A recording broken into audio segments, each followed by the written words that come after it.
Hello, everyone. Thank you so much for joining me today. It's Wednesday, February 1st. Happy hump day, everybody. So happy to have you with me today. For today's video, I'm going to review the recent price changes that have happened with the Ford Mach E and the Tesla Model Y. And I'm going to compare both trims, every single one of the trims that both companies offer. I'm going to put them side by side based on performance, battery range, the type of battery they have, the type of drivetrain they have, to try and figure out which car is the best bang for your buck after these price decreases have happened. If you've been tracking the auto market, especially the EV market, you know that Tesla has dropped prices by as much as 20%, which causes huge, ramp up in demand, and everybody wants one now. And the Mach E did the same. They also dropped their prices around 7 to 10%, I believe. So I'm going to take those trims, put them side by side, analyze them very deeply for you, and see which one comes out on top. So without further ado, let's do some magic, and boom, look at this. Wow. I'm bigger now on the right side. Hopefully this helps the viewership. I've changed my style up a little bit as of late, and hopefully it's helpful. Here's a picture of the Mustang Mach E, the Ford car, in case you're not familiar with what it looks like. Pretty good looking car, beautiful car. And here's a Tesla Model Y. This is what that looks like as well. If you notice, both of them don't really have door handles, which is kind of cool. But Ford Mustang Mach E, Tesla Model Y. Let's start with the Ford Mustang Mach E trims. And I'll start with their standard range batteries. So typically these EV producers have standard ranges, which is the lower mileage. They have extended batteries, which are more mileage. And then they also have performance variants, which are faster acceleration, so on and so forth. And between those specs, you'll see different mileage, different 0 to 60 times, and different prices as well. So I'm going to go through all of that first, but let me level set so we can really understand what we're looking at here. You should be able to see this new cursor as well, so hopefully it's easier for you to track. So this is basically the base model that Ford offers for the Mach E, the standard range battery, rear-wheel drive. It starts at $45,995. The estimated range for this car is 247 miles with a 70 kilowatt hour battery pack, which is basically the size of the battery, and it does 0 to 60 in 5.8 seconds. So these are kind of the primary things we want to focus on for this vehicle, but especially the price and the range. 247 miles, $45,995. And then there's a step up for this Select trim, which is a standard battery all-wheel drive. It's an additional $3,000. It gives you actually less miles because it's additional weight for the car. It goes from 247 to 224. Same battery pack size of 70 kilowatt hours. And the 0 to 60 is improved from 5.8 to 5.2 because it's now all-wheel drive. It gets better traction. This one is an additional $3,000 on the $45,995 MSRP price. There's two more variations of standard battery range at the premium trim, which has some additional, nice things. You know how in cars you get the luxury stuff, the trims and whatnot. But these have basically the same miles, 247, 224 for the rear-wheel drive and the all-wheel drive. Same battery pack size of 70 kilowatt hours, and same 0 to 60 times of 5.8 and 5.2. The difference here is that with the premium trim, it starts at a higher price at $50,995. And if you go to the all-wheel drive option, which is an additional $3,000, then it'll be $53,995. So really the difference between premium and the Select is just the nice things in the car, but the drivetrain and the battery options are basically the same. Now, on the flip side, the Tesla comparison for let's call it the standard range battery, is the Tesla Model Y all-wheel drive standard range, which is a very rare car. It's very hard to get, and Tesla sort of like releases it randomly. And after they reduced the price on January 12th, this car went down to $50,990. It previously was $63,990. And the reason why you see $52,490 here is because the black paint is selected, and the black paint is an additional $1,500. But really the base price for the Tesla standard range all-wheel drive, which is going to be the comparison for those standard range Mach E's, starts at $59,990. It gets 279 miles of range, 5 seconds 0 to 60, 135 mile per hour top range, or top speed, which is the same as the other cars as well. The Fords might be a little bit less, but about the same. So I've gone ahead and put those 5 trims together in a chart so we can look at the range, the drivetrains, the 0 to 60 times, and the price all together. And I've sorted it by the net price. And so you might ask, why net price? Starting in 2023 in January, the United States offers a $7,500 EV tax credit to eligible folks based on their income and also eligible brands and trim types. Every single one of the trims that I've shown here is eligible for the $7,500 EV tax credit, which means that the MSRPs of these cars all go down by $7,500. So, for example, the Mach E Select standard range rear-wheel drive, which is the first car we saw, now goes down to $38,495. That's the net price for that car. But what's interesting to see now that we've sorted it from lowest to highest is you can kind of see how the Tesla and the Mach E compare. A couple of things that stand out to me. The Tesla Model Y standard range, which is in the red, I have it listed here basically in the middle because the pricing after the EV tax credit lands it just by happenstance right in the middle. But there are two things that stand out versus the other models. It has a better 0 to 60 time, and it has a better range compared to the other models. However, it is more expensive. So if you want the cheapest Ford Mach E or the cheapest EV between these two, your best option is going to be the Ford Mach E Select standard range rear-wheel drive at $38,495 after the EV tax credit, and that gives you 247 miles of range and a 5.8 0 to 60 time. The most expensive one will be the Ford Mach E Premium, which is that sort of added trim level to the Ford Mach E standard range all-wheel drive for 224 miles, 5.2 seconds 0 to 60, a little bit faster, and that nets out to $46,000. So it's interesting because really from the top to bottom, the price difference is about $8,000, and you get 5 different trims you can choose from for an EV. So instead of looking at just from a price perspective, I've also done the math to see what your price per range is. So basically how much money you pay per mile of range you get. So it's basically for dollar per range is the total net price of the car divided by the miles in the battery. For this comparison, you can see that the two best bang for your buck when it comes to range are the lowest trim Ford Mach E Select with 247 at $156 per mile of range in the battery, and the Tesla Model Y standard range all-wheel drive with 279 miles of range at the same exact price. However, the big difference between these two is that you get all-wheel drive versus rear-wheel drive in the Ford, you get all-wheel drive in the Tesla, and you also get 0.8 seconds faster 0 to 60 time with the Model Y at about the same dollar per range. You do pay more. You pay $5,000 more versus the cars, but bang for your buck from a range perspective, the Tesla Model Y and the Mach E Select standard range rear-wheel drive are about the same. Yeah, so that's the standard battery pack. So let's go ahead and look at a couple more options for the Mach E and the Tesla Model Y. Now let's go ahead and take a look at the extended range batteries, which are basically the bigger battery packs that are going to give you the most mileage for each one of these trims. Ford also offers 4 of these. They have the extended range battery rear-wheel drive in the premium spec, starting at $59,995 with an additional $7,000 on top because of the extended range battery pack. That's how much the trim costs additionally. So the net price for this is $57,995. The range for this car is 310 miles, 91 kilowatt hour battery pack, bigger battery pack. That's why you have a more mileage. But you also have a lower 0 to 60 of 6.1 because the car is just overall heavier. And then if you move on to the extended range battery all-wheel drive, it's an additional $10,000 on the $59,995, which nets it out to be $69,995. Your range goes down a little bit from 310 to 290. Same battery pack size, 0 to 60 second, massively improved because of the all-wheel drive drivetrain, down to 4.8 seconds. And this one, like I said, it starts at $69,995 after adding the all-wheel drive extended range battery option that's only available on the premium and higher specs. There's 2 more extended battery range packs that Ford offers in their trims. They have a California Route 1, which is a single battery pack essentially and drivetrain. They're both extended battery all-wheel drive, 312 miles of range, 91 kilowatt hour battery pack, 4.8 0 to 60.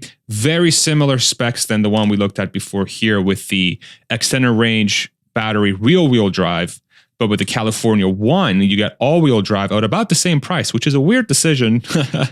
Like, I don't know why anybody would buy this car, which when it's $57,995 rear-wheel drive with the premium, but the California Route 1 is the same price, but all-wheel drive. I think they probably offer less creature comforts maybe in this spec. And then the last one that the Mach E offers, the Ford offers, is the extended range battery all-wheel drive in the GT spec. And what the GT spec does is that it gives you a better 0 to 60 time. It goes down to 3.8 seconds versus 4.8 seconds of the extended range battery California Route 1. This one also has a much lower range, not much lower, but lower range of 270 miles versus the 312 that you're getting with the extended range all-wheel drive with the California Route 1. 91 kilowatt hour battery pack, which is the same as the California Route 1, much better performance, but this one also is more expensive. It's $63,995, whereas this one is $57,995 with the California Route 1, okay? These specs are best compared to the Model Y long range all-wheel drive. And this car starts at $53,490. The Model Y has 330 miles of range and 4.8 seconds 0 to 60. The performance will hit on the next one. I'm going to separate out performance for a separate slide as well. So what does it look like when we look at the extended battery packs together? So here's the chart, same exact sort of format as the other one, sorted from lowest price net to highest price net after the EV tax credit. But here's a very important thing. The only car out of those 5 cars I just went through, so if I go back, the extended range batteries, Mach E's, and the extended range battery, call it long range Model Y, only one car qualifies for the EV tax credit, and that's the Tesla Model Y long range. And the reason why is because the way the IRS has labeled these cars, for whatever reason, they're not considered SUVs in most of their specs. The Tesla Model Y is in a 7-seater, but I'm comparing all the 5-seaters between these cars, the 5-seat specs. They have to be under $55,000 MSRP to qualify. It just so happens that the Tesla Model Y long range is the only car that is under $55,000 for these 5 different with these 5 different specs, which gives it a pretty big advantage from a pricing perspective. It nets the price down to $45,990. The next closest vehicle that Ford offers from a price perspective is the Mach E Premium Extended Range Rear-Wheel Drive at $57,990, which is about $8,000 more expensive. With that, you get 20 miles less range and a much slower 0 to 60 time, and rear-wheel drive versus all-wheel drive. So this is a place where I think Ford might need to revisit their strategy. If they just drop this price down by, I don't know if they can, but if they can drop it by about $3,000, they would be able to get much closer to the Tesla Model Y. But because they're over $55,000, they can't benefit from the EV tax credit, at least in its current form. I believe they're still looking at it. It might change by April. Maybe Ford is banking on that happening, because I don't know if they're going to be able to make money unless they sell it at this price. So you can see here there's a big disparity when it comes to the long range. If you look at it from a best bang for your buck perspective for per range and performance, it really becomes apparent just how big of a disadvantage Ford is from a pricing perspective with the extended range models. You can see that the Tesla Model Y long range, all-wheel drive, 4.80 to 60, 330 miles of range, with a net price post-EV tax credit of $45,990. The dollar per range for this car is $139 per mile of range you get. And for the range, it's by far the cheapest per range. I mean, there's almost, call it a $48 difference per mile of range you get between the Tesla Model Y long range and the next closest competitor from the Mach E. And again, you're getting all-wheel drive with this model as well. The next closest all-wheel drive model from a price perspective for the Ford is a California Route 1 extended range all-wheel drive. And this one is $186 per range and a net price of $57,995. Again, there's that sort of $8,000 difference. And if you want the same exact car from the Mach E, kind of, you with a little bit less range, you have to pay $8,000 more. So I really think Ford needs to look at this. And we're not even talking about the ones down here. Of course, the GT extended range has really good performance versus the other ones. It's a second faster to 60 than the long range, but it's also almost $20,000 cheaper. So then the math becomes, is that worth it? Now for the last specs, we'll look at the GT or the performance editions. So these are the fastest ones that Tesla and Ford offer for the Mach E and the Model Y. This is the Mach E GT Performance Edition. the Performance Edition package, extended range battery. So it's the GT spec starting at $63,995 with an additional $6,000 on top. That gets you a little bit less miles of range, but it improves its 0 to 60 to 3.5 seconds from 3.8. But you get the same exact battery size with this car.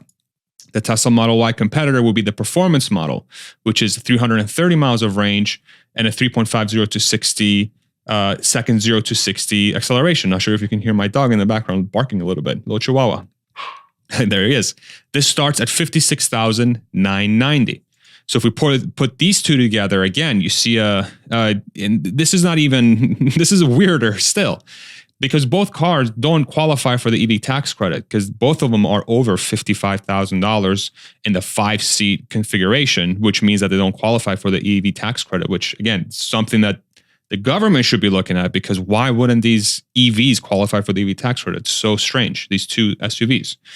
Model Y Performance, 303 miles of range, all-wheel drive, 3.5 0 to 60. Both cars have the same 3.5. Both cars have the same drivetrain, but the Model Y has 43 miles more range, and it's $13,000 cheaper, right? So there's big disparity here. Now, there might be things that you're looking from the GT, maybe looks or something like that might point you towards that direction. But from a dollar-to-dollar perspective, it seems like there's a big disparity here. There's a big gap.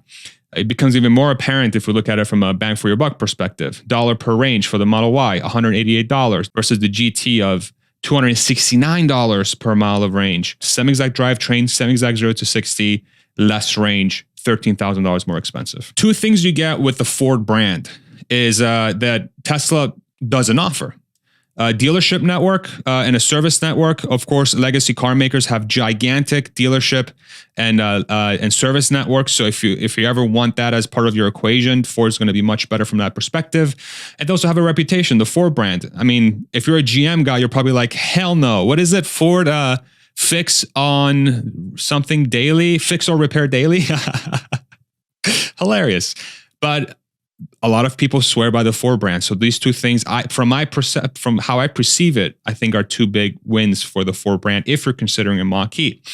The two things, if you're considering a Tesla, is a supercharger network, which is a charging infrastructure in the United States, is by far the best charging network for charging an EV. There's rumors that Tesla will open this up to other manufacturers. Hopefully they do.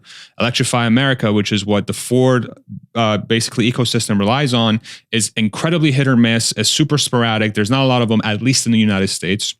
And then the other thing is autonomy hardware. Every single car that Tesla sells comes with a hardware suite of 8 cameras and other sensors as well, where the company says will eventually allow the car to drive you anywhere with a software upgrade. The Ford doesn't offer this. And so if you're looking to future-proof your car, potentially the Tesla is a better option.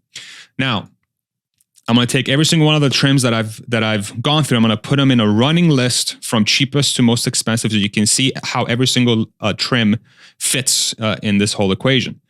So we start with a Ford Mach E Select Standard Range rear-wheel drive, netting at $38,495, all the way down to the Ford Mach E GT Performance Extended Range all-wheel drive, netting out at $69,995. And you can see everything in between. The ones in the red are the Teslas. The one in the blues are the Fords. You can kind of see how this shakes out. So depending on what you are looking for, and this is how it plays out, the things that jump out to me, the Tesla Model Y long range with 330 miles of range in this grouping seems like a big outlier, especially when it nets out at $45,990.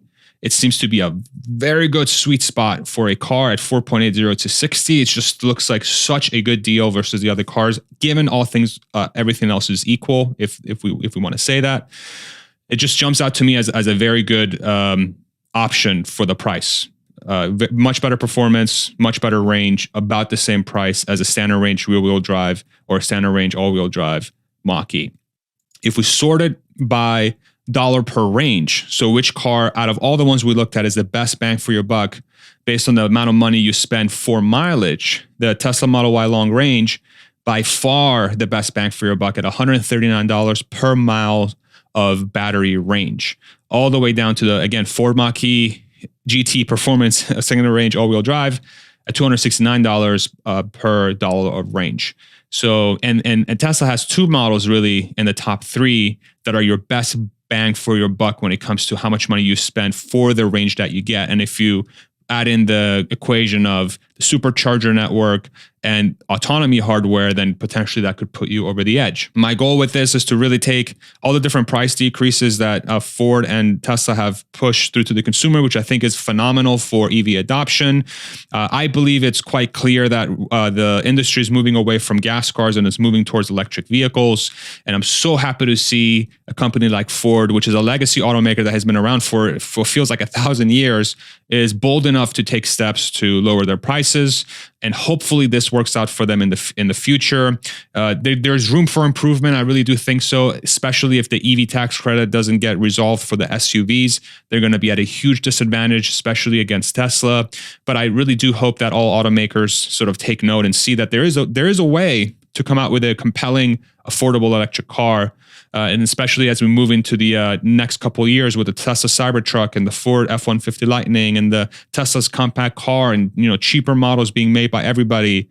Hopefully we get to a point where there's a car for everybody, an electric car for everybody with a proper charging infrastructure so all of us can really take advantage of this awesome technology. So I hope this was helpful and informative. If you did find it helpful and you want to consider supporting the channel, you want to be part of my community, I do have a link to my Patreon in the description below, as well as a join button right below this video. You can click on that as well. That will give you access to my private Discord where we have awesome discussions about this and how the future is going to play out with a lot of this technology. If you want to support the channel by purchasing some merch, just like the shirt I'm wearing right now, can you see it? Consider doing that in the description as well. There's a link to my website for merch. And then lastly, if you do also want to support the channel by purchasing Athletic Greens, which is a supplement I take every single morning, I have a coupon code for that in the description as well. I've honestly been using it for at least since when? Since late 2020, the Joe Rogan podcast put me on it. And I've been using it since, and we've partnered up for a while with Athletic Greens on this channel. And I just use it every single morning. I freaking love it. And my wife does as well. So thank you so much. I hope you have a great day, and we'll see you in the next one. Take it easy, everybody. Bye-bye.